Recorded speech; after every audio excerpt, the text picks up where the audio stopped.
guys. A shit show, a pure shit show. It literally takes a village. I don't know if it was dirty or clean. Oh my god. Bad mom. Like Gone that wild. Yes, because I'm shining. Woo! That was good, guys. Okay, so we're gonna start. So we have Darlene on the show with us today. Darlene, tell us about yourself and your family. Well, first of all, hi, mamas. Thanks for having me on your show. I listen all the time. I'm a little, like, my schedule's thrown off, so it went from listening in the car to, like, listening driving to the store or to put gas, because we go nowhere now, right? And I've been working from home since March, and so I was used to being in the car like an hour and a half a day, so I could knock out like at least one full podcast, if not like break it up and stuff.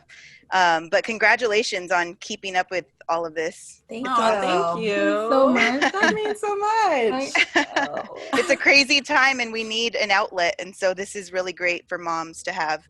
And I was cracking up last week's I forget which episode it was, but it was the episode where you guys were talking about like your teenage music.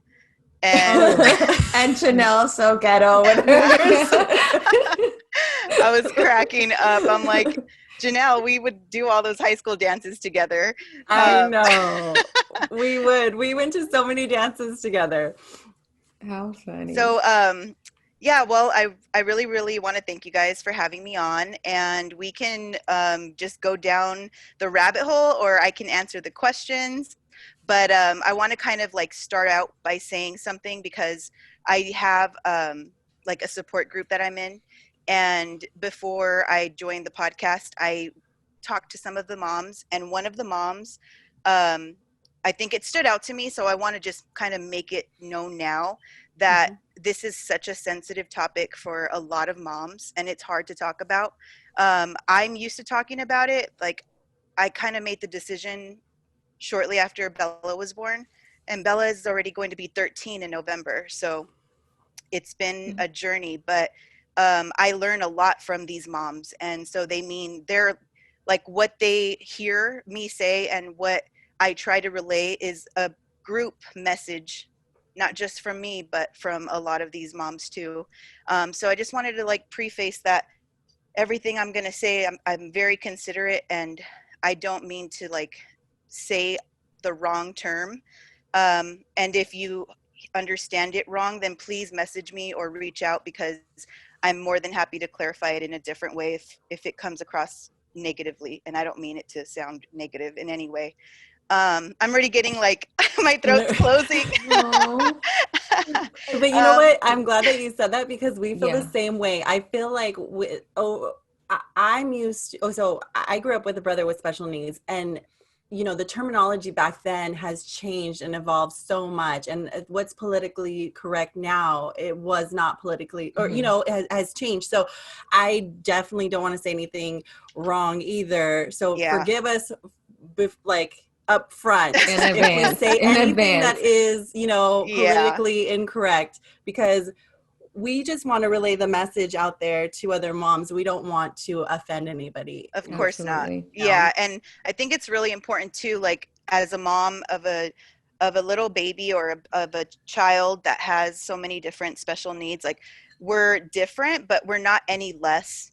And I think it's really important to know that we hate to be treated differently. And I don't use the word hate a lot, but I can say that we do hate being treated differently. And even if it means like sometimes feeling sad for us, like it's not a good feeling to feel pity from people. So I'm going to say that too, like, don't be sad for us, but I want to use this as an empowering like statement, but be glad instead of being sad, because it can make you sad, but be glad for what you have after hearing this perspective and this take, because I use that same advice. And I'll never forget a friend of mine who was trying to have a baby. She did get pregnant, and then the baby had like a chromosomal abnormality, which is how Down syndrome happens too. But it happened to involve the 18th chromosome. And when that happens, the baby does not survive like past either the birth or 1 year, up to 1 year. And so her son never made it. And I remember she would blog about it, and she was so deep and just like, you know how those blogs that captivate you and you like are always there to Yes. catch the update. Well, she said something that stuck with me, and she said, you know, I'm praying to God, and this was when she was getting her genetic testing. She's like, I'm praying every week that he has Down syndrome. And when I heard that, I'm like, who prays for their child to have any type of special need, right? But because the fact is, she wanted a child no matter what. Like, it didn't matter if he was going to cause her extra work.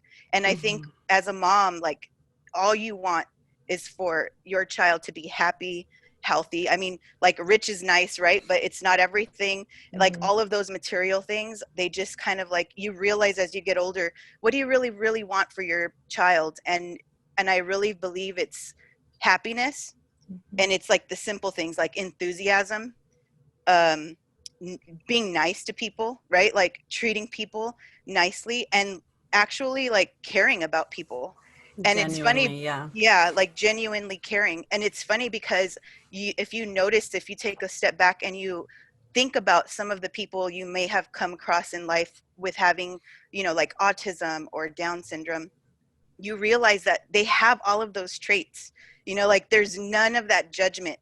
And I think that's the beautiful side to this life. So we can get into it, but I think that was like my main, like, I wanted to start off with that strong statement because it's important to me. And I just want to do everybody justice. So that was beautifully said. Yeah, that was awesome. Wow. That's a And good we're just opener. starting and you're already giving us that. we need those, you know, we need to get that out of the way. And like, now I don't feel so pressured to like say some of the ways I really felt. And Janelle was there for me in the very beginning. So I'll just start off. Like, Janelle and I have been friends. We met when I was 16. She was 15, I think. And she had just transferred to Diamond Ranch, and we were great apart, but we were in chemistry together, which we sucked at. And we putting you on blast. No, I sucked more than she did. At least she would know what to put for the formulas. I was just BSing all of it. And I know we had a strong connection when it came to music, which is why I was cracking up at the music segment last time. But we have a lot of history together. And I remember this time where I was a teenager, and I don't have the experience up until at that point as a teenager.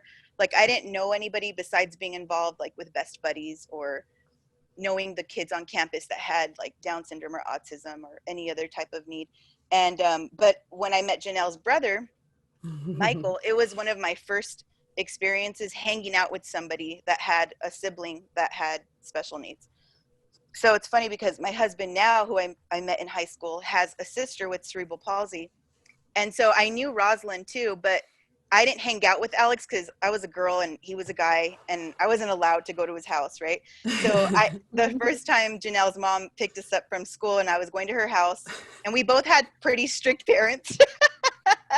And I was like really excited to actually go somewhere else. So her mom picks us up in the Suburban on the top of the hill, and I get in the back and I'm just like happy because like I'm leaving somewhere different than home. And then Michael's in the back seat, and he's like a 12-year-old, I think. I want to say he was around 11 or 12. And it was funny because he looked very different. Like, he didn't look like the siblings. He was light skinned. He had blonde hair. And she had told me a little bit about him, but like I was not prepared to meet Michael. Have you guys met Michael before? Yes. Yeah. Okay. So you know exactly what I'm talking about. And then, so I sit in the middle, and the Suburban's huge, right? And her little sister's in the back, and then the mom's driving. Janelle sits in the front seat, and I sit next to Michael. Well, Michael right away, like, starts holding my hand and rubbing it, and he's like sounds about right. he's just like staring at me like Pepe Le Pew, like with loving eyes, and he's like, what's your name? And I'm like, Darlene. What's your name? He's like, Michael, I love you. And I'm like, oh, I love you too.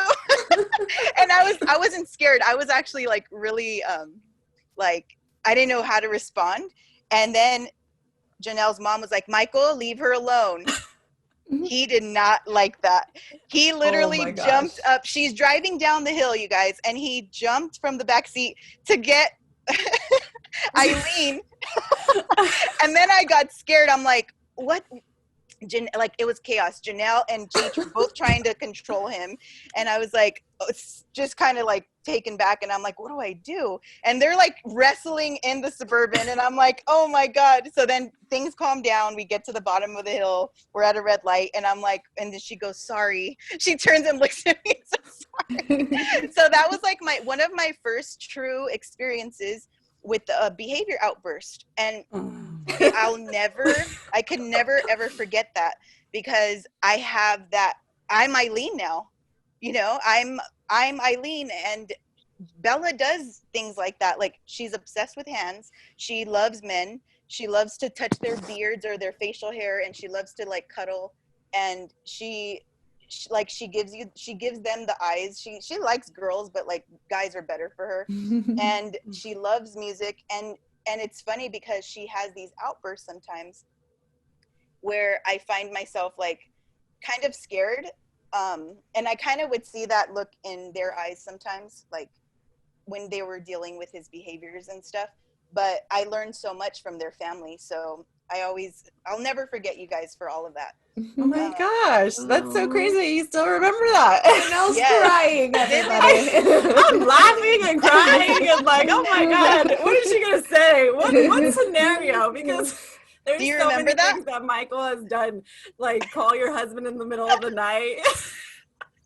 Oh my god. That was another Really? thing. He called Alex, and this is years later, like we're already done with high school. He was what, like 16? Yeah, and I remember this day too. It was 6 o'clock in the morning, and we're sleeping because we went out the night before, and Alex's phone rings, and I'm like, you better answer it. It says it's like Janelle's family. So then he answers it, and he's like, hello, and he's whispering, and then I'm like, oh, it's Michael. And then Alex plays along. He's like, what's up, Michael? And he's like, I'm gonna kill you. Oh And then my god. Oh my god, Michael. It was like, but we knew Michael. Like that didn't scare us. It was just like, there goes Michael. Who's he gonna call next? 6 a.m. 6 a.m. So I should introduce Bella, because I'm talking about about else. Michael. Yeah. Okay, so I had Bella when I was 21. I had a really great pregnancy, and all of my tests like came back fine. Like, there were no suggestions to lead up to the thought that I would have a child with Down syndrome. First child, first pregnancy, 21 years old, typically like they will assume, or they might do more testing if you're over 35. Mm-hmm. And I did the AFP test, which is a blood test, and we all usually do it around very early, like 3 to 4 months. But people don't look into that. It's only about 70 to 75% accurate. So, oh, wow. I mean, when you take that test, you're just assuming like, okay, well, no news is good news. Let's keep it going. And so I passed it. And then I had ultrasounds, but not too many, because, they're careful to give you a lot of ultrasounds. And I went through the entire pregnancy not knowing. We were like a young couple, and a lot was happening. Like, we were moving in together, and just like a lot. It was a lot, now that I think about how much we kind of just jumped into this whole family thing. We weren't married, but it didn't matter to us. Like, we were just so excited and so in love to like start a family, and our friends were excited, and like our family was excited. So this was like the first baby of the group, from all of us, from our friends and stuff. So just one day goes to the next. I hit my due date, and I was kind of bummed, because I was like, God, I want this kid out already. Like, I was so uncomfortable. And it was the week of Thanksgiving, I remember. And it was Monday of Thanksgiving week. And we were building a gate in the fence in the backyard for the dogs. I don't know, it was like random. And so we're busy, we're moving. And at the end of the day, we're just so wiped out and tired. And I had went to the doctor that day, and he's like, you're not even dilated. Like, just go home for the holiday. We'll talk next week. If you're not dilated, we'll think about inducing you. So I was kind of bummed, right? My husband's birthday is November 25th. So I'm like, well, maybe I'll have him on her birthday. Like, that was kind of my next thing to look forward to. And this was November 19th.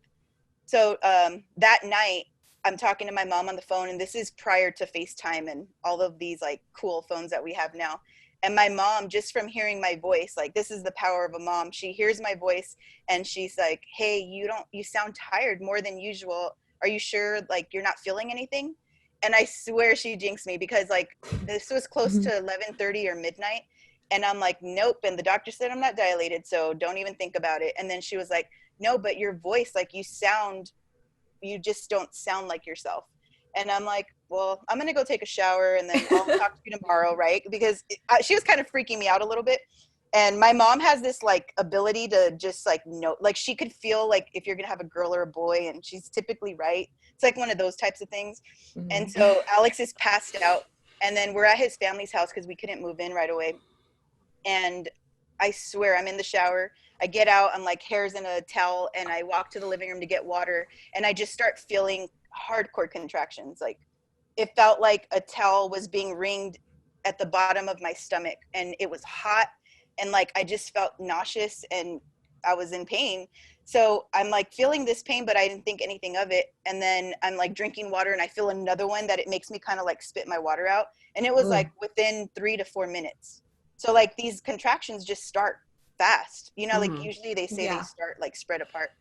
And so I'm like, that's weird. So I call my mom back and I'm like, do I still sound weird? She's like, why? And I'm like, because I'm feeling pain, but I feel like I'm just thinking about it now because you said something.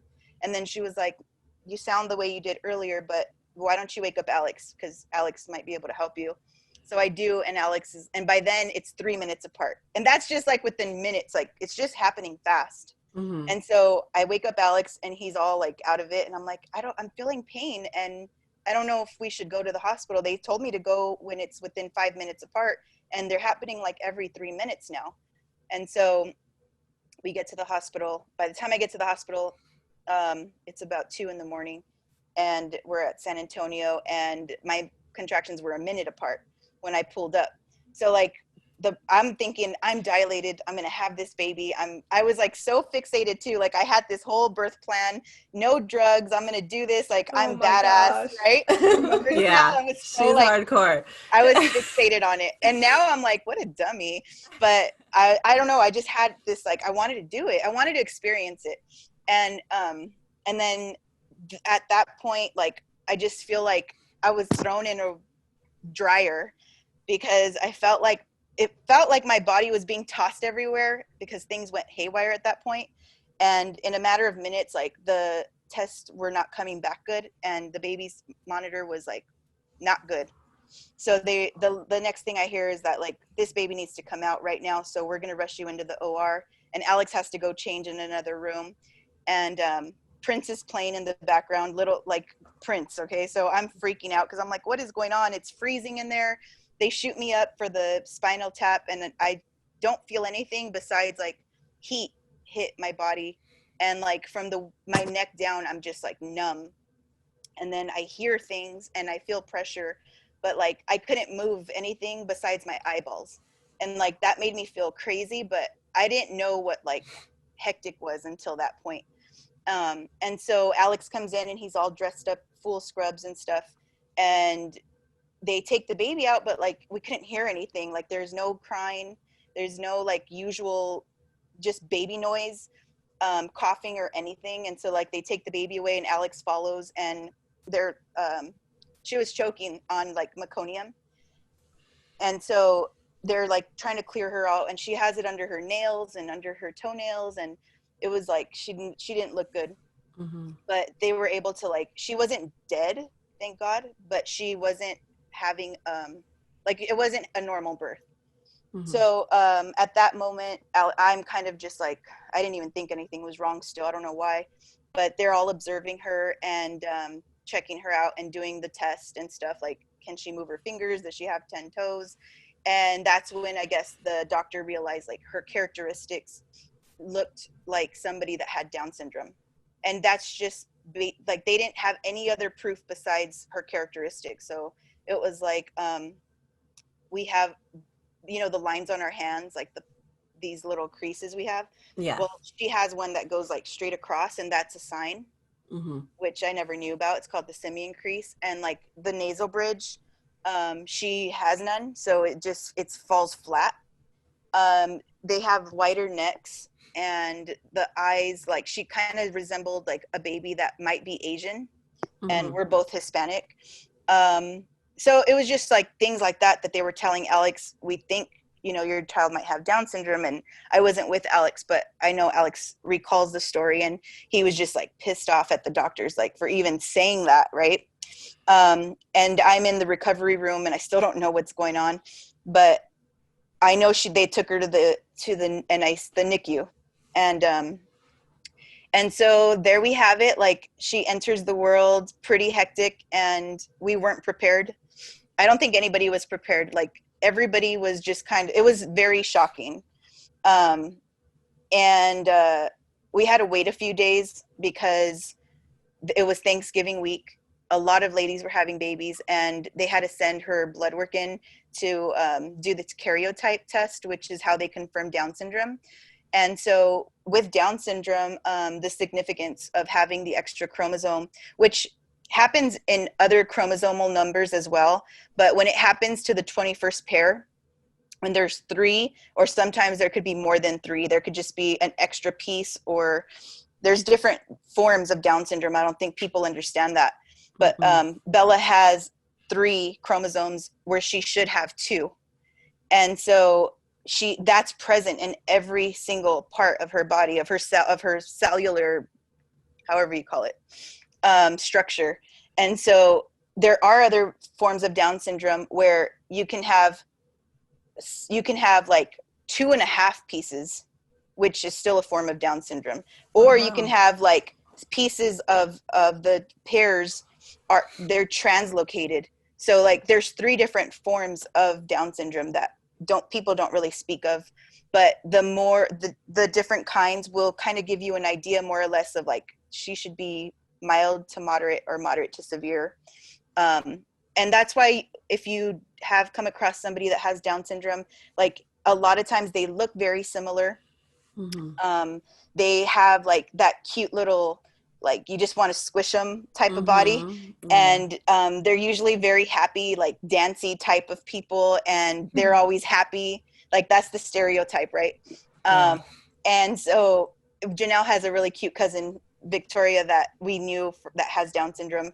So I know Janelle was like, oh my God, she's so cute, she's gonna be like a Victoria, right? And then I was like, well, at least I know what a Victoria is like, you know. Because I didn't know. I was so like oblivious to it. And as the years went by, I'm going to kind of skip because it's such a long story.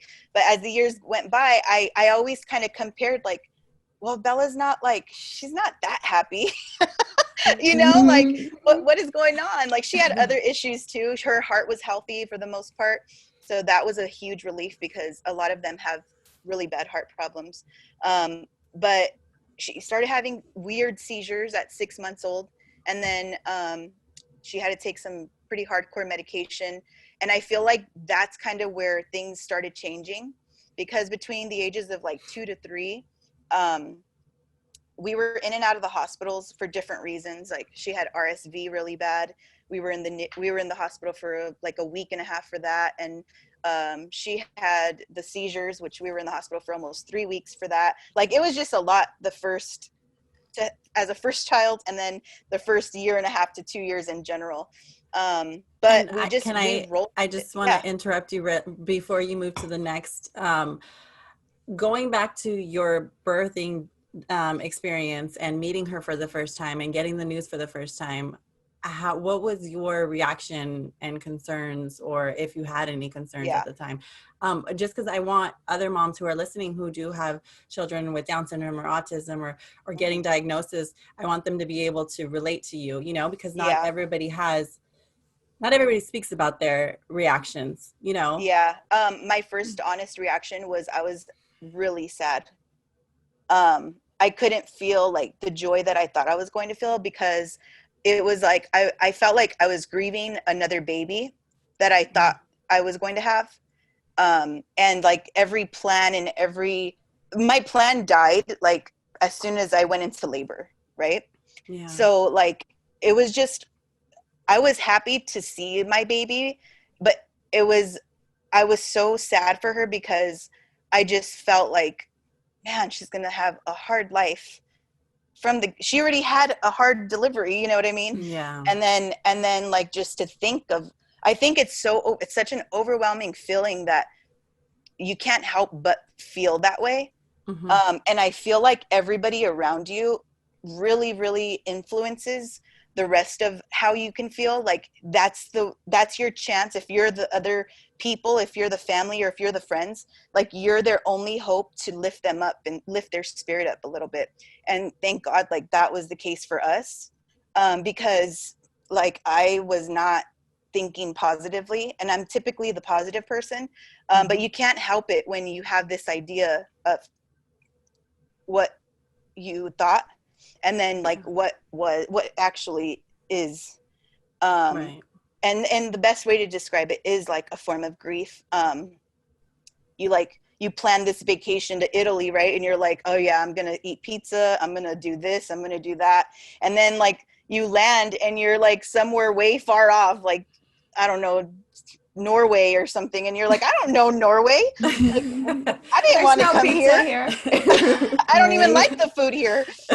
And so there's a poem that really hit me, and it's similar to what I just described, but I was sad. And if it weren't for my family and for my friends like you, Janelle, that you were one of the first people to tell me like, oh, she's so beautiful, and you acted like you would with any baby, like she was beautiful to me, but I was so sad that I didn't even think about that, you know, like that's actually really sad. And then I was sad too, because I felt like a lot of the first time experiences that we rely on, like this needs to happen, right? Like as a first time mom, like I want my nails done. For me, that was a big deal. I was like, I want my toenails to look good. I want my hair to be decent. Like it doesn't have to be like straightened or anything, but I wanted a ponytail or something. And then I wanted like my baby to have a really cute outfit, and I wanted them to match, and I wanted like people to come visit me and see the baby and be happy, like go home with flowers and balloons. And instead it was like, what do you mean I have to leave? Like I wasn't ready to leave, and she had to stay. And I had to go home with the flowers and with the car seat and with everything, her baby bag that I packed. And then it was like, this is not the way it was supposed to happen. And I think I was just angry. Like I was just really upset about that. No, Darlene, I have a question for you. Did you at any time, did you think like, oh, the doctors don't know what they're talking about? Did you Yes. feel like when you saw her, like, no, they don't know what they're talking about? Or You know, my husband did really, he strongly believed like he was making every excuse possible. But and the thing is, like, if you stared at Bella, I couldn't see like a baby with Down syndrome, but I felt like there was something more that I was going to have to, like, I didn't feel like it was 100, like she was 100% healthy, or that she was not going to have like some type of abnormality. And so I think once the trauma, like, because it was a very traumatic experience for me, Alex definitely denied it. But then when the test came back, it wasn't a relief. It was like, we better learn more about this right away. And that's what we did. Like I brought one of my first books to show you guys. It was Babies with Down Syndrome, A New Parent's Guide. And it's old because whoever gave this to me, this was old, but back here, this was 1986. This is the year I was born. Oh my gosh. And it's funny because it's also called trisomy 21 for the fact that it happens in the 21st pair of chromosomes. So Down syndrome scientific name is trisomy 21, but they talk a lot about trisomy 21 in this book. And even the rates that the babies are born with change significantly from 1986 to now. I want to say it was like 1 in 1,100 babies, and now it's 1 in 700 babies are born with Down syndrome. Wow. Yeah, and I was just researching that the other day, and I thought it was 1 in 1,000. That was Yeah, the most recent thing that I saw, and then you yeah. corrected me, and I was like, oh gosh, it's changing so fast. It's changed, just like autism is changing too. Yeah. But that was the honest way I felt. I did eventually feel some joy when I started. I mean, I was like, you know how you are in the beginning, your body's recovering, and then on top of that, like you're just, Hormones. yeah, your hormones are everywhere. Everywhere. And then I was always going to visit her at the NICU and stuff, and it was just like, I don't know, you don't want to see your baby in the NICU.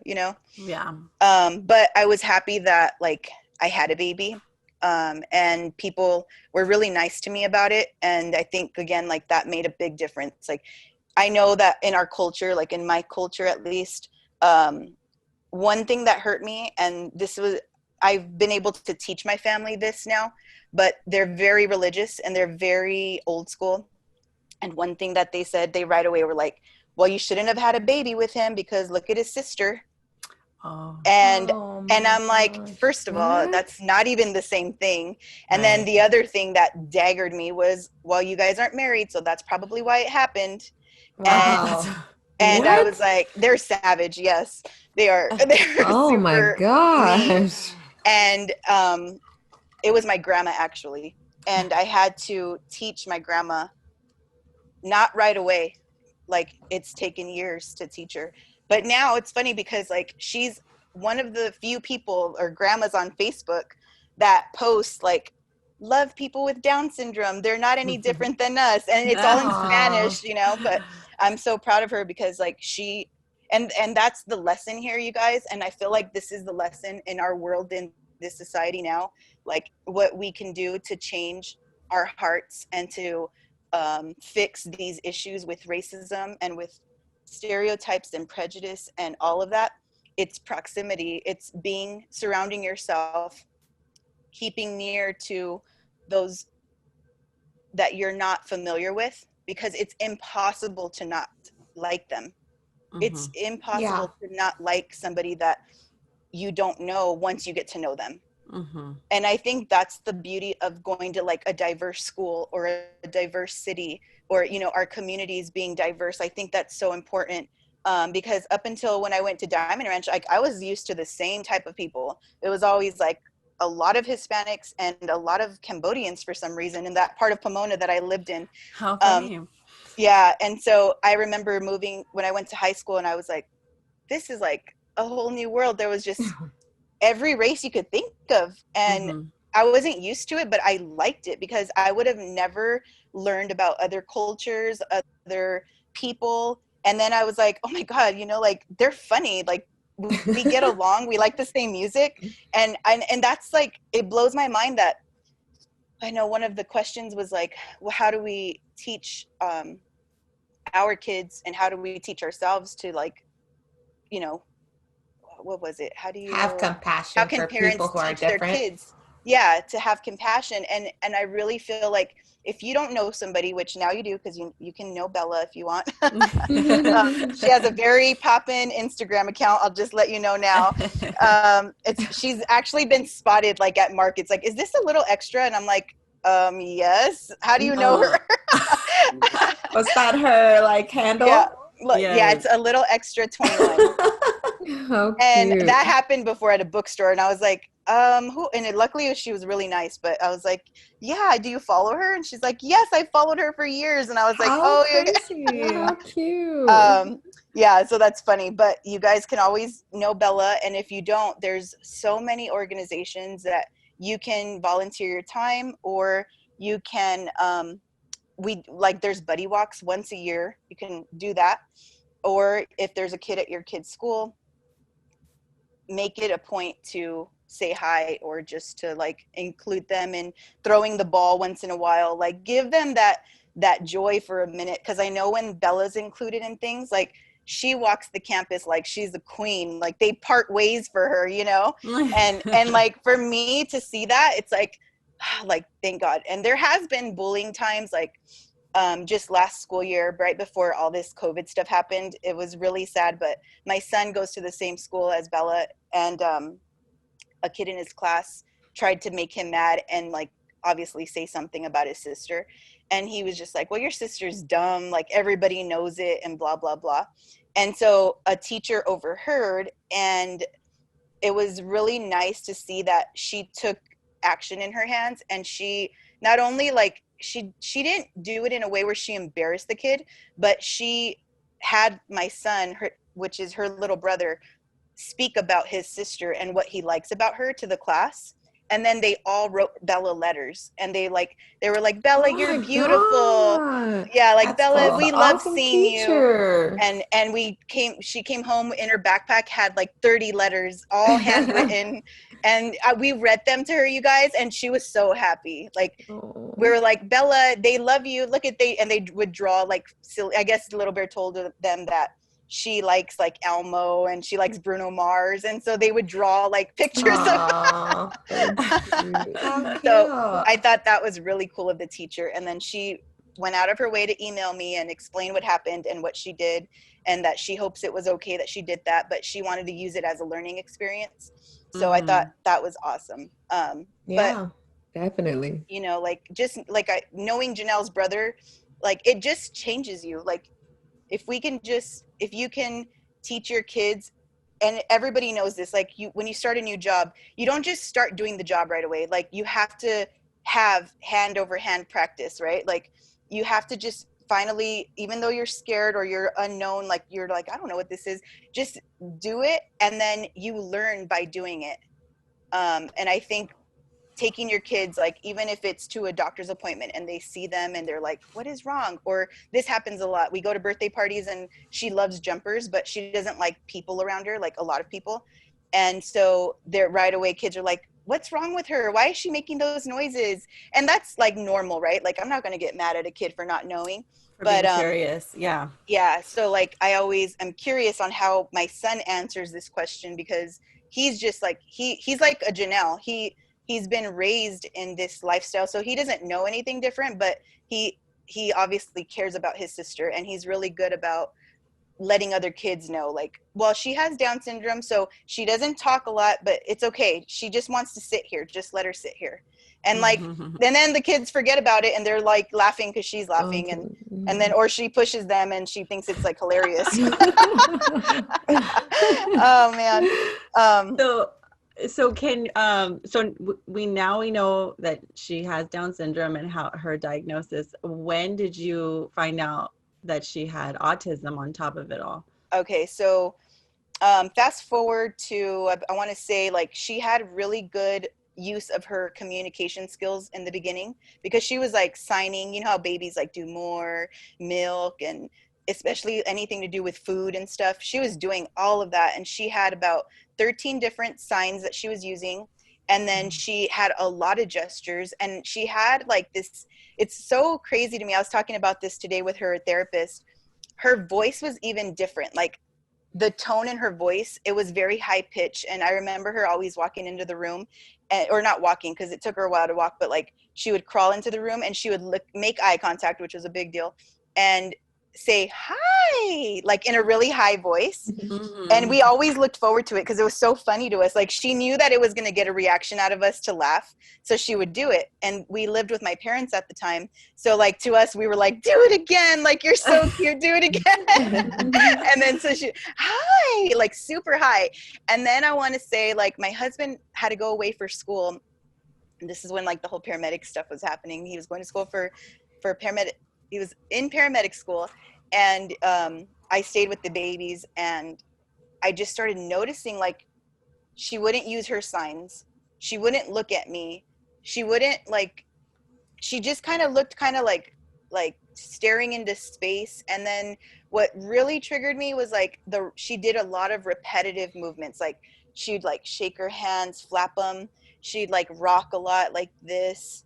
Like all of these they're called stemming, and it's what somebody with autism does.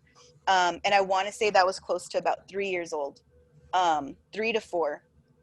And eventually my husband did become a paramedic. And one day, it was funny because he's really smart, and he like learns things by just hearing it once, and then he remembers it forever. But he was taking a patient to like a doctor appointment. and Dr. Gupta was on. You know when you like are in the waiting room and those doctor videos are playing and stuff? Well, there was a video of a kid, an adult that had the dual diagnosis. He had Down syndrome and autism. And to be honest, I didn't even know that was I didn't know that was possible. No, neither. And Me neither. but you know, autism is such a it's a very wide spectrum. So a lot of times, like, it's very hard to diagnose autism. And Alex watched this video and then he did more research on it on his own. And when he came home, he was like, okay, I think she has autism too. And I just thought he was crazy. I'm like, oh, shut up. Like, you're always making stuff up. Like, I just was really annoyed by him at that point. And I didn't want to hear that. Day. You know, like, I did not want to hear that. So then he was like, no, I'm convinced that she has it and I want to get tested and blah, blah, blah. And Alex is like really dramatic. So I'm like, okay, so what do you want to do? Like, you want to get her tested? And he was like, well, like, we need to let somebody know. Like, I just know she has it. And then if she has it, she's going to get more services and she needs that. She's really behind and blah, blah, blah. And like, so we balance each other out because like he's so negative and I'm very positive. And so like, it's very hard to balance things, but we do, and we always have. But like, he drives me crazy because he thinks very scientific, right? So he's just like, if we are not on this now, like years from now, she's going to be even more delayed. And now I'm glad because he's like, honestly, the strongest advocate that Bella has is her dad. And he's just like, she responds to him so well that a lot of everything that she does is owed to him.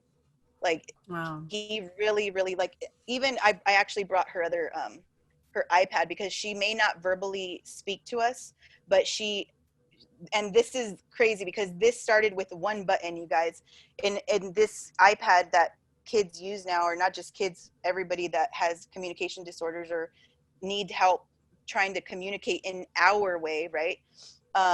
They use this. And she went from one button, and it could have been like whatever she responded to, right? And for her, it's always been food motivated. Like, she loves chips. So like, it was like, well, if you want this, like, you got to show me the chips card, right? And it started as simple as that. And now she's up to this many buttons. Oh, wow. Oh. And is that an app or? Yeah, this is an app. It's called Proloquo to Go. So this is her most popular sentence, okay? She will build this herself. I want more chips, please. Can you I hear want that? more chips, please. Oh, that's a cool app. How cool is that? More chips, please. So it's I is a picture of Bella, and then all of these are symbols of want, and then one for more chips, and then please. And so that's her most popular sentence. Like, she can do that quickly.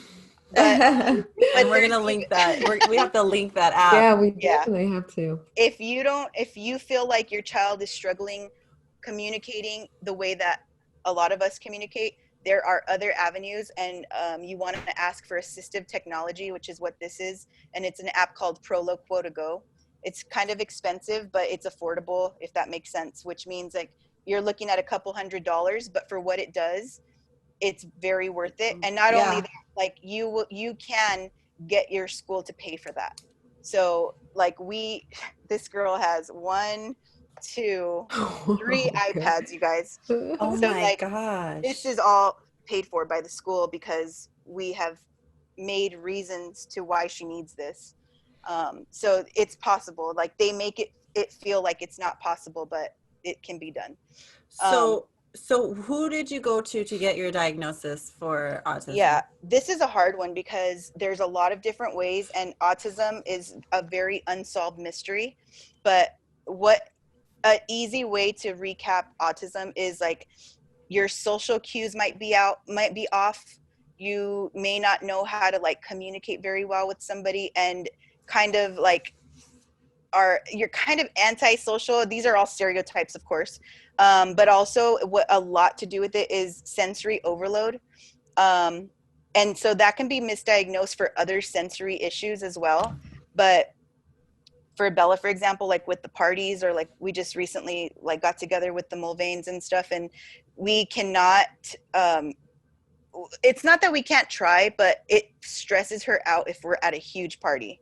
So like, too many people, it's overly stimulating, and then she freaks out, and she might have an episode where she has her behaviors. So if you're noticing that your child is losing, it seems like they may be losing interest in something, or they're not focused in a way that they should be, right? Like, for example, Bella, let's change you. Like, a baby gets to a point where they start lifting their butts even, right? Like, they kind of already know that area. But somebody that isn't being responsive to their, not only just their needs, but to their body cues, or being aware of like stuff that comes so natural to us, that might be something that stands out to you, that you're like, like something, I don't know, I just feel like. And even if you're wrong, like, it's better to be wrong and not get your child tested. So you can ask a number of ways. You can ask your doctor. The doctor, it's funny because you would think that's the easiest way, and sometimes, depending on who your doctor is, you kind of stump them, because they don't know whether to reach out to a neurologist or to a psychologist. And then they kind of do their own assessment. But again, it's not that autism is new, it's just very unsolved. So there is a test that they have you fill out, and it's kind of, it reminds you of like those boring tests that you had to take in your school years, where it was like somewhat likely, not likely, never, sometimes. Yeah. And it's about their behaviors. It's 13 pages long. It's Oh front and my back. gosh. It's about Wow. 1,000 questions, and I'm not even exaggerating. And it's from every single thing that your child does or doesn't do. And actually, those are little stingers too, because you feel like, oh, like it's a good day, Bella like pulled up her diaper, right? And then you go through one of these things and you're like checking, no, she doesn't do that, no, she doesn't do that, no, she doesn't do that. And it's just like every year we go through this, and it's like, God, I hate these tests. But it's nice to see small progress, even if it is small. Like before, like she wouldn't even, she's very aware now of what her pull-up is. So like she will go to the bathroom and pull it down and sit on the toilet. Like, that's major. She still needs help like putting a fresh one on, pulling it up and stuff, but she knows, like, that's being aware, and that's a life skill, right? So to see that difference from before, maybe 5 years ago she didn't do that, and to now, it's the little victories that really keep us going in this kind of life, I guess you can say. But you can ask your doctor, you can ask if they're stumped, ask for a neurologist, referral to a neurologist, or a referral to a psychologist. Once you get to that, because of course everything's an authorization and an approval, which is a whole other ball game of things you need to learn. But you can also ask the teacher, if they're in grade school, if they're older, or even if they're in preschool, ask the teacher for an IEP, because you believe that your child needs one. That, by saying that, you kind of have, and if you can get it on an email, even better, because then it becomes more of a law-abiding, not contract, but you have it on paper and on record that you made contact with the teacher on this day, at this email, and you asked for help that day. So do it in person, be nice, be courteous, and then follow it up with an email. And that gives you that timestamp, because from that moment, you have 60 days for them to get together and have a meeting. And at this meeting is where you can discuss your concerns with the entire school team, and the principal has to be there, the teacher has to be there, the parent has to be there. And that's kind of how you get started. And then you ask, like, I think my child has autism. This is A, B, and C reason why. Can we please have her tested? And then they go out and they may get the school psychologist, which is how we did it. Because the medical route it's crazy. You would think they wouldn't really question, but the problem with us for the medical route was that they were blaming everything on her already having like mental retardation and an intellectual disability. But it's like, okay, a behavior and what you know intellectually is very different. And so that's why I feel like there's a giant hole in the medical side of getting diagnosed, and you might just go in loops, and then you get tired and you just forget, and then meanwhile your child's not getting the help that's going to help them. Because I'm telling you, it's a whole other world. Like, it's another language, it's another way we act, it's another way we speak to them. and it's very similar, and this is where I'm careful to say, like, it's very close to training a dog. It's the behavior systems that you use. An example would be, like, our dog was Deuce, right? Like, sit, Deuce, sit. You're using less words. You're making commands. You're looking at them. You're using keywords instead of saying, like, Deuce, I need you to sit right now. Okay. Like, that's Yeah. too mumble jumble. Like, that's going to confuse the kid. So it's very similar. Like, Bella, I have to give her the command, and I like to throw her name in there because we were teaching her name, and now she knows it, and she can actually spell it, and she's learning how to write her name. Like, so that's a major thing. That's huge. But yeah, it's major for us and for her, and she gets really happy too. But so just like, this is all stuff that I've learned, because for me, like Alex, again, a natural. He likes to train dogs. Like, he loves it. He actually is really good at it, and because he's so good at it, his tactics have always worked with Bella. And for me as a mom, I just felt like, where is my natural connection? Why isn't she responsive to me? And like, that hurt my feelings a lot.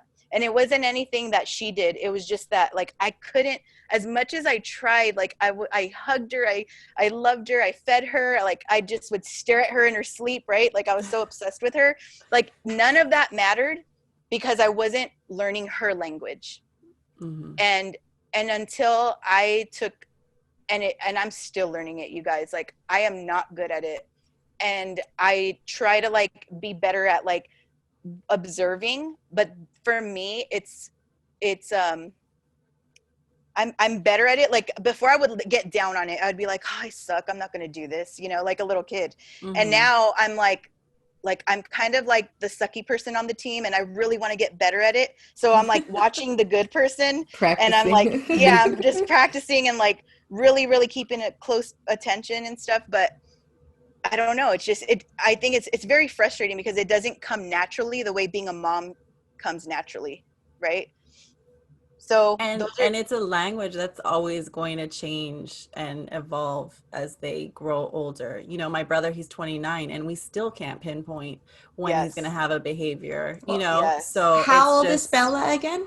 She's going to be 13 in November. And you have other children. You said you had another son. So I have you just have the two? I just have the two. I always thought I'd have more kids, but when reality came, and I still, like, kind of was making my own plans, even though I didn't know how hard life was going to be. I thought I'll for sure have 3 kids. Like, I didn't think my son would be my last baby. And I can technically, like, I'm able to have babies, I guess, if I wanted, but we are at capacity. When it comes to, like, serving our children now, we're at capacity. And for that very reason, we both feel this way. Like, we're content, and we also we probably could squeeze out more love for another baby, right, if we really wanted to, but like, we have a lifestyle to maintain, and also we have a goal to maintain for our daughter too, and for our son, who it deserves just as much attention as she does. Right. And that's another lesson too, because usually, like, you know, we have all these pictures of the firstborn, and then the second one, it just gets worse with each kid. But I noticed that, like, that was another learning experience. I'm like, oh my gosh, somebody mentioned to me, like, hey, pay attention to Little Bear. Like, you're really great with Bella, but you're not giving him as much attention. And when somebody called me out on that, I was like, they're right. Like, I can't even argue with that. And I wasn't trying to argue, but I just didn't think about it. Right. So they're only 2 years apart, right? Yeah, they're like exactly 2 years apart. So at times it felt like he was very advanced for everything he did. Like, he walked when he was almost 10 months. And I was not. Like, he walked before Bella. So it was weird because I'm like, wait, you're the little baby. And then Bella's like, he was feeding himself, and he got a hernia from pushing Bella around on her high chair. So, like, it was just really, the balance was not there. But he's been such, like, an incredible blessing to Bella and to us and to our family. And I'm so happy because I think as I get older, like, I overthink things, like, such as having more children, and such as maintaining a lifestyle that I would have probably never allowed myself to have a second child had it never happened, right? So I'm really, really like very content with them too. Was he And planned or was he a surprise? he was a very big surprise. Like, Oh, well, I, oh, Very big wow. yeah, surprise. I remember, yeah, he was a huge surprise. Mhm. I was at the hospital with Bella with that RSV time that I was telling you about. She had like this respiratory virus, and it was the week Obama was being inaugurated. And I remember I was in a ward at Pomona Valley, and it was in the pediatric unit, and it was awful because we're just separated by sheets, right? And there's like sick kid after sick kid after sick kid, and she's trying to climb out of her little cage, like crib that they have for her. And I was just like sad for her because she had to be all like connected and stuff. And then one night she was getting better, and I was hoping to go home because Obama was going to do like his acceptance and all that, and I wanted to see it, but they had it on in there, and I'm like, you know what, I'm going to go get a donut real quick. Like, I need some coffee and a donut. So I walked across the street, and I remember the newspaper man, it was not even 5 a.m. The man was refilling the newspaper tray, and I was going to buy one, and he was like, do you want this? Because it was like LA Times, like historic, right? I'm like, yes, I want that. And I was like, yeah, I was going to buy one right after you're done. He goes, here, just take it, have a good day. And I'm like, oh, like I wanted to cry. I'm like, you don't know what this means to me. Like, I'm going back to read this in the hospital. And then I bought my donut and I bought my coffee, and I went back. I was so happy. And so that day, like at 5 p.m., they finally processed the discharge paperwork. We went home. It was a weekend. I was excited to be home. I get pregnant. And Bella was a year and 3 months. So you know how fast the year goes by. Yeah. And then like I get pregnant, and I flipped out, and I was in tears. Like, I was not mentally ready to have another baby. But I remember this was the time tables turned, because this time I was the negative person, and Alex was like, don't freak out. Like, this will be fine. Like, he was actually excited, and I'm like, you're crazy. Like, you're crazy. Like, no, this cannot, I am not ready to do this again. Because I mean, you guys heard how traumatizing the first time around was. Yeah, it Right, had to be yeah. scary, I'm sure. Yeah.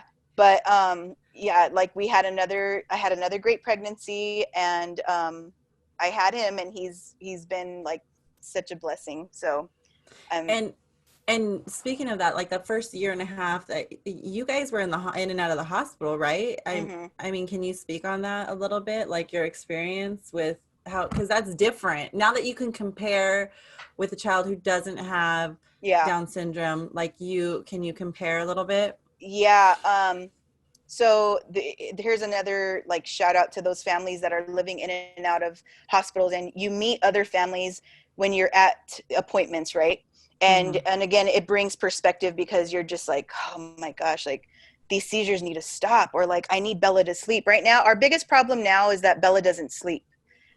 She takes sleeping pills, and even with sleeping pills, she might get like, on a good night, 6 hours is great, but like on a bad night, anywhere from like 2 to 3 hours, right? And we all suffer from that, because like she's trying to break into the fridge, or she's trying to like, you know, find her iPad to play music or say sentences like that. She wants more chips or whatever. So like it wakes everybody up. But not only that, like she doesn't understand danger. So like we have to we're all on high alert. We have cameras all over the place. We have like really hardcore gates to block things in and stuff. But again, she's really smart, and she knows how to manipulate what she wants. So her sleep is her biggest issue. But again, back to meeting people and to knowing people that may or may not be in and out of hospital settings. Being in the hospital just sucks. Like everybody, it sucks no matter what. The smell of the hospital is just like crippling. I hate the smell of hospitals, because I just right away think, oh God, like I remember staying there, you know, and then you meet other families like that are there with their child who's maybe fighting cancer or a life-threatening disease. And then again, the perspective sets in, and you're like, okay, I can get this. If this is what she needs, let's just come in, let's get it over with and get what she needs and go. But to be honest, I think finding the right treatment and finding the right team is going to make your experiences a lot better. because at one point or another, every hospital is going to do very standard protocols, right? They all stick to a protocol. You might feel like it's the best place for you to be, but I think after experiencing them so much and knowing that, I'll give you a quick example because I think this makes a big difference. Like if your kid is, that fever is not going away, you can't break the fever, you're getting scared because it's reaching 103, 104 degrees, and we all know that's not good, right? So of course you're going to take your baby to the hospital. If there's any way, and if you think like your child's close to having a seizure, like just call 911. And at that point, if you feel like you don't want to go to the community hospital because for whatever reason, right? Like I will always advise, if you live close to a hospital that has a very good pediatrics unit or a children's hospital, go there, especially for issues where you're not sure. And I'll give you this case with Bella. She was having these weird seizures and we didn't know they were seizures. We went to put like, well, I'm just going to say it. I like Pomona Valley, but I have issues with certain community hospitals because they're quick. If you're not dying, they're just going to get you out. And like, that's just the way it is. Like, that's the way it's supposed to be. So you shouldn't be going to the hospital like Pomona Valley if you have a cold or if you have like a fever that is maintainable, right? Like if your fever is 102 and below, like don't even bother. So they're just going to make sure the kid's not dying and then you're on your way out. So I couldn't, and this is also another way to explain things. I couldn't explain it well. Like I didn't know how to say like something's wrong with her. I think something seriously is wrong with her because she wasn't convulsing like what you think of when you see a seizure. Her seizures were very different. And mind you, there's so many different seizures. So I went to Pomona Valley a number of times because it was the closest hospital, but we just kept getting sent home. Finally, I was like, what do I do? Like I felt helpless because I knew what she was experiencing and what she looked like was not normal. So one day we've decided to try Loma Linda Children's Hospital, and we never left for 3 weeks. So they took her in, they ran multiple tests, an entire team like was not going to let her go until they figured out what it was. Wow. And this has happened a number of times. So like that, from my own experience, I've learned that like if I know it's something serious that I'm not sure how a community hospital is going to handle it, I'm going to go to a children's hospital, even if it's further away. Okay. And I think that's really important for parents to know, no matter what the case may be. Of course, if your child's broken, like breaking a bone or something, just get the kid some relief and go somewhere close. But like I've made really great connections by asking for second opinions or by asking like, I would like to try the specialist at Children's Hospital in LA because one of the departments that I was going to was so great that I wanted to see if the vision department was going to be great to us too. So like that's kind of how I met other doctors, and then again meeting people in the waiting rooms and stuff. That's the main takeaway for me. I've learned the most from those people. Do you think that has been more helpful? Meeting people has been more helpful than like your resources from the regional center? Yes.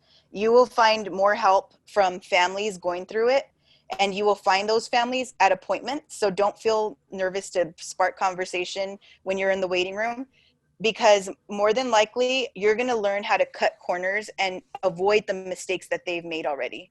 You're going to save a lot of time. You're going to not hit that invisible wall over and over and over again. Like they know the answer. And so I found a lot of these parents on support groups. Like that's why I'm really glad you guys have that private Mamas and Mimosas Facebook page, because whenever I have like if it's for Bella's autism, or if it's for her sleep, or if it's for her in-home support services, or it's for her inland regional center, like whatever it is, there is a support group out there. So search for it in your Facebook right now and ask to join and start asking questions, because you will get the quickest, most reliable responses that way. And you will avoid a huge headache most of the time. You're still going to get the headaches though, because like, you know, we're in America and like our system is not perfect, but we have a system that does, I want to be careful how I say this. We have a system that works for people that don't need it all the time, right? But when people need it all the time, you will hit obstacles like non-stop, whether it's cancer, whether it's Down syndrome, whether it's autism. Like it's crazy, but those are the people that are actually changing the system to improve it at the same time, because you know, we're all kind of like labs in a way. And then, you know, like now you see it on Grey's Anatomy, like, well, that taught this and inspired a TV show. So you have to just stick to the course and ask. What about the people who are afraid that it's not covered under their insurance, or it's Yeah. not covered under their regional, you know, like resources and stuff like that? Because I mean, speaking from experience, like my mom, they had a regional center, a caseworker, and we basically went through them for everything. And I feel like if what they said went, and if it didn't go, then we felt like we were shit out of luck. And then I heard from your husband the other day that he gets a lot of resources from his workers' insurance. And I think that's awesome, because my parents had great insurance. They just never knew that they had resources for people with special needs. So how do people find that, you know? Okay, so you always need a pit bull, like whether it's the husband or wife, or if it's a caregiver, or if it's a cousin, or whoever is going to be that person's advocate. One of you needs to be mean. And it's sad because like we shouldn't have to be, but they're not going to tell you, hey, you qualify for X, Y, and Z, because you know why? Each of those things is going to cost them money. And we're all a number at the end of the day, and we're all trying to save money because the economy sucks, right? So if you are not stepping up and thinking outside the box and learning from these other families, or from like just hearing about, hey, well, this kid in my child's class has that, can I get that? If you're not willing to ask for things and be very, and you don't have to be mean. What I mean by being mean is being stern and serious and aggressive. Yes. You have to know, you have to speak their talk, right? And it's funny because Alex is so great at it. Like one day you guys should, I need to record him like in an IEP, because he is, first of all, men are great at manipulating, right? So then he manipulates it on them, and he's like, oh, right, because you just said that this would have been great for her. So why don't we do that? But we can do it using this iPad, right? That's why we have 3 iPads, you guys, because Alex fought for all of them. Well, the thing is, like, she needs one iPad to speak. She needs one iPad to do the activities the other kids are doing. And then she needs an iPad that is a reward, that's her reward. Like she works for the reward. So that's why there's 3 different iPads. Anyway, you definitely want to always check your benefits. And I know it doesn't make a lot of sense, but Alex, for example, he works for Apple, and he's a part-time worker and gets full-time benefits. So that's a really great thing to know, because even if you're like, it doesn't matter what you could get paid. If you can find a job that offers better benefits than, like, it's better benefits than what I get, that's going to help. Like that helps us cut so much tape, because we get to go to whatever we want without prior authorizations, right?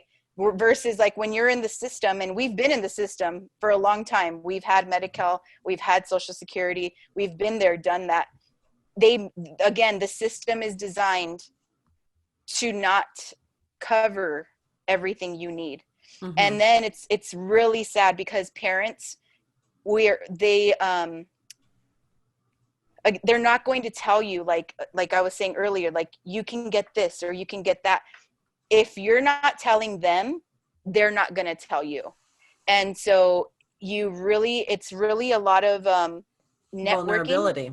It seems like you have to be vulnerable and tell your story so that you can get the help that you need. And really just like, if you can find creative ways, if it's somebody on Facebook from, I don't know, Alabama, but they were like, just ask. It's literally, it boils down to asking, well, is this covered? Well, what isn't covered? Can I know what the maximum is on incontinence supplies, which is diapers, right? Like for years, we didn't know our diapers were covered, and it freaking is covered. So like that's $450 a month. So, if you don't know that, okay, so right off the top, if you're listening and you feel like you can use some of this, if your child is over 4 years old and still needs diapers, even if they don't have a diagnosis, you can get your insurance to pay for it. Another thing is, if you notice that your child is not eating correctly and you think like nutritionally, I don't think it's healthy for my child to not be intaking, you might want to ask your pediatrician, hey, like we might need some medical supplies, like that would be covered food wise, like whether it's formula, whether it's like those types of smoothie drinks you drink that Like the carry the Ensure, nutrients. Yeah, Ensures. like Ensure. So there's a lot that you can ask for. Like in Bella's case, she doesn't have a breathing tube, or I mean, I think that her regular stuff is her medical, her pills for sleep. She does have an emergency, pretty much this emergency drug we give her if she ever convulses. But it's scary because like back in December, she had a seizure at school where she went unresponsive from lack of sleep. So like all of this plays into effect, right? So everything, you have to ask for everything, even when it comes down to like, hey, so a lot of people think they don't qualify because they make too much money. And that's another thing. Like, it shouldn't matter how much money you make to a degree, right? If you're making millions and you can do it, like, you're not going to bother asking. You're just going to go out and pay for it.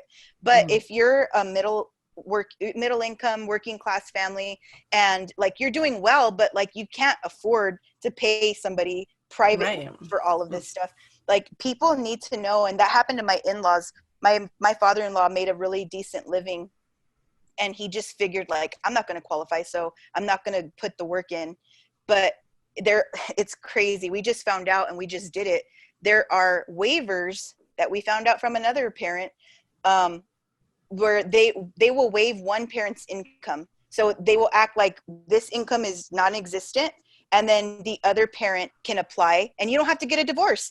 We thought about getting a divorce to start getting help because like it was getting that bad, So like if you're just wondering, find a support group on Facebook right now and ask a question. I think you'll get your answer a lot faster than asking professionals.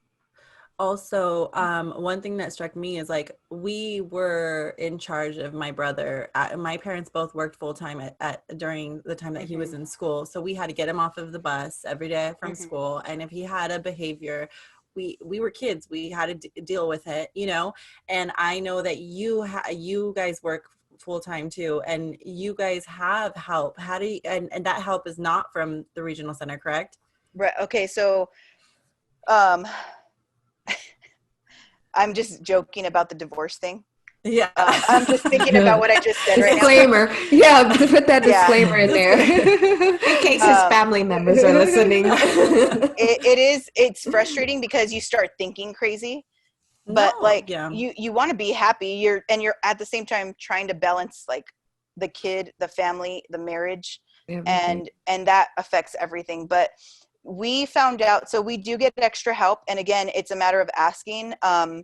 Part of it, Regional Center covers this really awesome service called Respite Care. And so Respite Care offers the parents respite, which is time to rest. And you can, whether you're going to the market by yourself, whatever you need to do, just to have some like time to yourself, they will help provide a caretaker. And that person comes to your house. They're not allowed to take the child anywhere. Like they have to stay in the home. And you can get approved for X amount of hours, right? Typically you're going to get approved for like anywhere from, typically it's like 8 to 12 hours. Like that's usual for starting. But a week or a day? A month. Oh, a month. A month. Okay. Which is a joke, right? I mean, like, I don't want to sound ungrateful, but like, if I'm going to go through all this work, I want more than 8 to 12 hours. Right. So eventually, and then depending on how much care the child needs, you can qualify for more hours. So it's not unheard of to find families that get up to 100 hours a month for one child. Wow. Oh, wow. So that is another thing you have to ask for. And some people don't even know what regional center is. Regional center, they don't contact you right away. They will not find you. This world will not find you to get help. You have to find help. Yeah. So, Wow. so you, whether you might hear about it, like the teacher or like maybe another parent might say like, hey, you don't get regional. And then that's how we find out about a lot of things really. But, I get asked all the time, like, hey, I think my niece has autism or my nephew, and I want to know like, how do I get started with regional center? And they're a really great service. But again, it's a matter of following protocol. And this is another world of keeping on track of people. Like, when like telemarketers, right? Like they're really great at keeping up, like, hey, we're trying you again. Like we want to make contact with you. Please call us back. You have to turn into that telemarketer because everybody is busy. Everybody's caseload is crazy, and it's very easy to get mixed up with all the other cases. So we have a pin board. It's actually like right behind my laptop right here. And we have the caseworker's name, first and last, email, and phone number.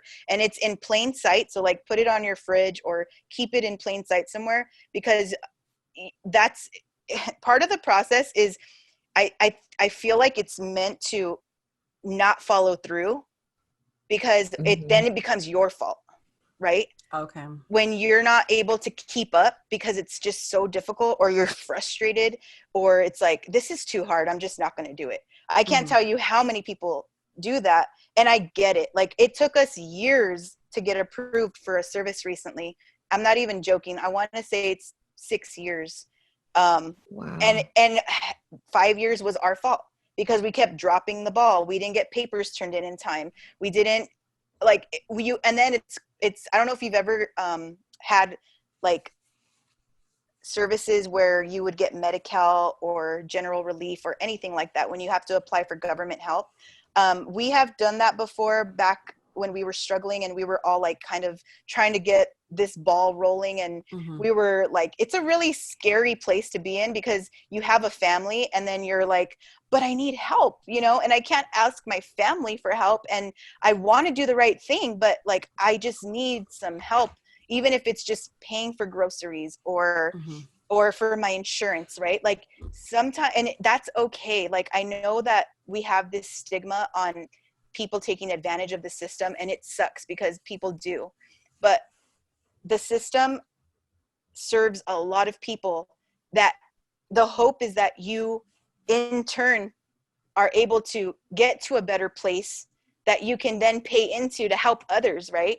It's supposed to be this cycle. It's not supposed to be that you stay on it for the rest of your life. Like that's not, but for whatever the case is, like there is help available. It's not easy to find it. It's not going to come find you. And if you are thinking of, even if you feel like it's a dumb question, like I have dumb questions all the time and I still have dumb questions.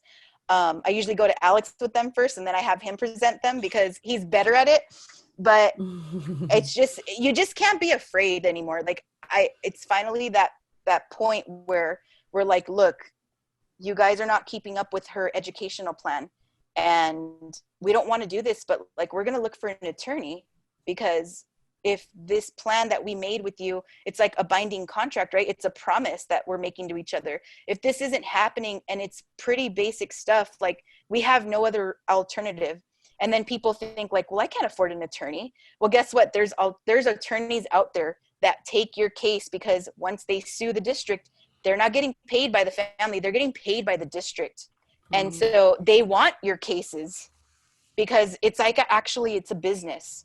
And I'm not trying to scare school districts, but it does hold them accountable, because the minute you mention like attorney, it's like real quick, like, well, let's try this, let's do that, And again, it's about being an advocate. It's about not giving up in the fight of just this paperwork, mailing things out.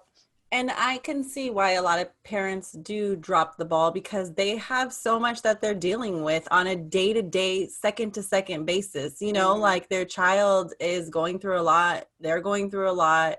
Yeah. It's not, and so I can understand that they're already overwhelmed, so they're just like, this is one more thing I have to worry about, is trying to get these resources. But they're definitely worth it because it'll Yes. help you, right? It Yes. helps your sanity in the end. And it doesn't even help. It helps your child. It helps you. It helps your marriage. It helps your family. And it hits these other levels that when you don't know, you're not going to know how to get that help. But these Absolutely. professionals are doing this stuff to help us, right? But there is a barrier. There is like this. It's funny, like that people go into the field to work as a social worker and to help families, but then they're limited by what they can do and what they can offer Mm-hmm. until the family is enlightened enough to learn how to ask a certain way, and then they're able to bring it up. Mm-hmm. Right. So like Mention it's keywords. it's our job to do that, and it is intimidating. Especially, I know like a lot of Hispanic families, they are afraid to ask for help. And I say as Hispanic because I'm Hispanic and I know what it's like in my family. Like they don't want to ask for help. It's like a pride thing too at the same Mm-hmm. time. But if we didn't ask for this help, Bella would not be using as many commands on that thing because I didn't even know what that was without outside help. I would be losing my mind. And I'm the type of mom too, like I realized when I stayed home with the kids for 5 years, I realized like I wasn't the best mom being staying at home with them. Like I needed an outlet to keep not my sanity. Like I wanted to be a mom that my kids remembered as like, man, my mom was just always so like, well, I want to hang out with my mom, right? I didn't want to be like, I think what it was is that I saw my mom and dad, they had jobs all their lives and they were so exhausted. And it really hurt to see because like I could feel their tiredness as a kid and I was the firstborn, so I'd help them a lot. But then like I didn't like, especially with my dad, because my dad was so stressed out and he was always working his butt off, but then he was so grouchy and nobody wanted to deal with him. He was like, oh, Papa's home, like let's vacuum and hurry up and go to our rooms and hide, Yep. like because he is scary. And Mm-hmm. I didn't want to be that mom because like I want to be the mom that like they just remember, like, remember we did this and that. And when I was home, I didn't get the right help. So I think if I had learned back then too how to take care of myself better, I could have been a better mom then.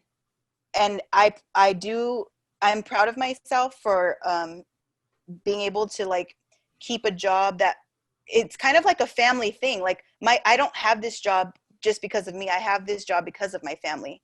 Mm-hmm. And I really feel like it's been a blessing to speak about these experiences because I get so like, I can't even tell you how many people I've made friends with when they hear me share about something about Bella. Like we shared that sentence before on the radio. And then I got so many calls and they were like, what is that? That is so beautiful. And like, we're crying on the phone together. And I know, like, even just hearing the city you're from on the radio, it excites you. You know what I mean? Right. So like, so share with our listeners what your job is, so that because they probably oh yeah, know. we didn't talk about it. Yeah, we didn't talk about it yet. Let's see, I've for 5 years now. And when I was a stay-at-home mom, I was like, I need an outlet. That's just what it was. I needed an outlet and I didn't know what it was. Like Oprah was ending. I was so sad. I'm like, what am I going to do? Oprah's done. Like that was my thing. And then I went to school and I went to Mount Sac and they had so I was home for 5 years. Oprah was ending. I was sad. I decided to take some classes. I went to Mount Sac. They offered a broadcasting course there. And I didn't, honestly, I'm like, this sounds really fun, but let me try it. Let me do it. And I was already 2 kids, 24, like everybody was 18 or 19 years old and just like ready to go in the business. But I don't know. I think my life experience really helped just network with people. And I started just volunteering and working at different events. Like one of my first events was at a voiceover booth at the Disneyland Hotel. And it was with all these professional voiceover artists. So like the voice of Goofy and the voice of like Roger Rabbit, right? Like all these crazy characters. And I'm like, this is so crazy. Like I was just like in love, but I didn't want to be a voice. I like planning and I like party planning. And I started realizing like a lot of the job behind the scenes involves planning. So I kind of made my mark. I would start talking like a normal person talks and break the ice.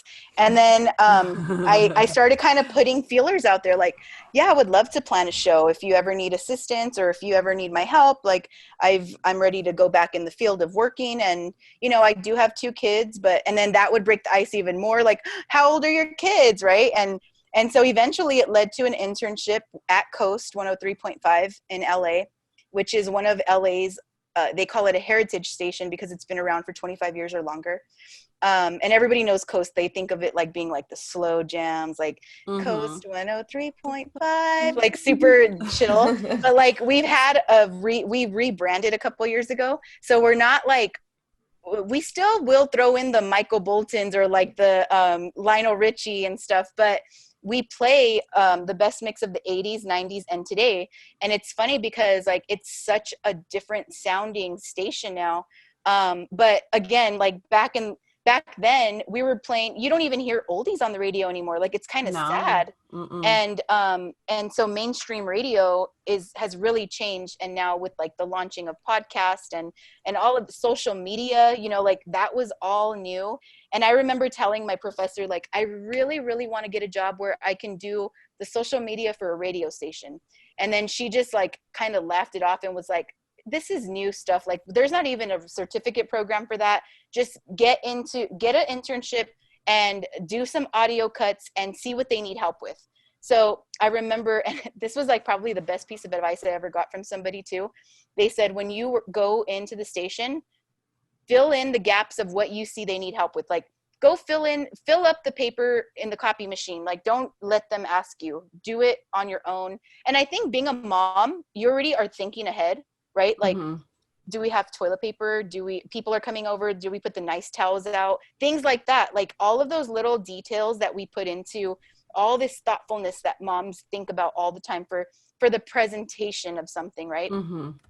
It was very helpful. And it was just very natural because I would do the same thing if I were at home. So in the example of when I started interning and before they could ask me, like I had already had it, or I would clean the counters. Like, nope, I don't even know the last time they cleaned the counters. It was so gross. But like stuff like basic stuff, you guys, like stuff that it's kind of embarrassing people were not already doing. But I think we all get carried away and we get wrapped up in whatever it is. Like we think that we're taking care of the whole thing, but all these details are being left under the rug. And it's kind of sad because what makes a wedding? It's all the details in a wedding, right? And so I always describe, like when people ask, like, what do you do? I'm like, well, I'm a producer for a radio show. And like, that's just, it's just such a phony name because a producer should be like an event planner or all of the above type of thing. I feel like I'm a wedding planner, but for a radio station. Because and that's the best way to describe it. Like that's the way I describe it to my family. I describe it to my friends. I'm like, you know, the person that's like running around and making sure it looks right and that it sounds right. And like if it's a certain day, like today we kicked off Hispanic Awareness Month. It starts in the middle of the month or no, it's like it's going on for a whole month. So if we're not like being thoughtful, it's all about being thoughtful. Teach your kids to be thoughtful. Like that will take them far. Because the people that are going to work or that are stressed out or that are like waking up with the headache and they're in the car and they're trying to focus, like if they get one sense of just like, man, like I forgot today was, you know, whatever day, then if you did your job, you know what I mean? Like it's all about being thoughtful, being considerate, putting in the details that you think somebody else might want to hear. Of course, like in our case, we're the feel good station. So we love sharing your feel good stories. And so I think that's been the biggest blessing because the way Ellen DeGeneres is with her show, or the way we all thought it was, is the way that the Ellen K Morning Show, it tries to be. Like we try to highlight the feel goods in our lives so that we hope it spreads, right? We hope that becomes contagious and then it passes on to somebody else. And so you may not hear me all the time, but you definitely catch my laugh all the time. And I'm there to throw in little like special nuggets, I guess you can say. But a lot of times, like the topic or the callers, like I'm behind the scenes talking to them like, okay, you're getting ready to talk to L and K. Make sure your Bluetooth and speakerphone are off because we don't want the echo. And then I get them prepared and they go on the air, and like that's the radio magic, right? So all of that, like what you guys are doing, you guys are so organized. You guys have a nice system in place. You guys are doing your seasons and checking off I know Janelle's in charge of the checklist because she's the checklist queen. You know your friend very well. Yes. But yeah, like your branding, all of that is so on point. But you know, all the naysayers, all of the people that didn't, even my professor who was like, social media is not a radio thing. Like now there's a certificate program for it. So, Wow. you know, Oh, I wow. think that if there's something, and Oprah taught me this, if there's something Personally. personally, she Yeah. spoke to me on a TV show. It was her last episode, and she said this, and I was at home in my little pajama shorts, and Alex was at paramedic school, and I was all sad, and the kids are asleep, and I'm like, oh, what do I do? Like, let me watch Oprah, right? And she says this, and I'm like, ding, the light bulb. She said, whatever it is in life that you feel passionate about, find out where your passion lies, and then just get about the business of doing it. Because if you can live passionately, it's not ever going to feel like a job. Mm-hmm. Like the way my mom and dad felt, where they're coming home exhausted and not happy. And, you know, like, I think it just goes so far where like my son gets involved and I don't even ask him to get involved. And he's like, hey, who's speaking on the radio? Tell them to say, he's even thinking like a producer already. So it's funny because this morning he heard Ryan Seacrest and he goes, what DJ is that? Like and we don't really listen. Like I flipped through the dial, but he just heard him and he was like, that sounded so fake. Oh my God. And Oh so my like, God. just like stuff like, you know, like I love that about my job, that it involves my whole family. And so, yeah, that's what I do. And I feel like God placed me there to help to help bring awareness to real families, like people that are doing the grind, that are hustling, that are trying to do this homeschooling with the kids at home, that are still trying to keep a job during a pandemic. I mean, who would ever think we'd be in a pandemic? And then just keeping hope alive. Mm-hmm. Like Yeah. all of those things. I feel yeah. like that's so true. And I feel like you just hit so many like deep spots, and I'm like, okay, we could end with that. But before we do end, I want you to tell us about a little extra. So I know you said Bella has a Yes. Instagram She has a page. account and a website, right? Yeah, so we're very active on social media. Every person in the family, including the dogs, has an Instagram account. So if you just find one of us, you're going to find all of us. But mind you, it's not like I'm Kris Jenner, okay? I'm actually not like her. I enjoy social media, and I think it's again, it's the blessing of the job to share awareness and hopefully help somebody like find out about free diapers or whatever. So Right. I am at Social Queen Darlene. And that's for social media and for social causes. And then my daughter's page is ALITTLE XTRA, a little extra 21 for a little extra chromosome. And then we're all on there too. So if you're interested, we are following along with this homeschooling, and we're recording on a new show called Casa de Locos, because that's our family nickname, like Crazy House. And so that's another account, but you can find us all on there, and I look forward to helping you if I can. And just thank you guys for listening to me talk this long. No, thank you. Thank you. For sharing your story. Yeah. Yeah, keep it up too, because everybody has something to share. All right, Darlene, we want to thank you so much for sharing your story with us. And hopefully this helps other mamas out there who have kids with special needs. And we want to make sure that everyone goes and shows her some love and head over to her page. And we want to thank you again. Thank Of course. you. Thank you Shed guys. some light on this whole thing.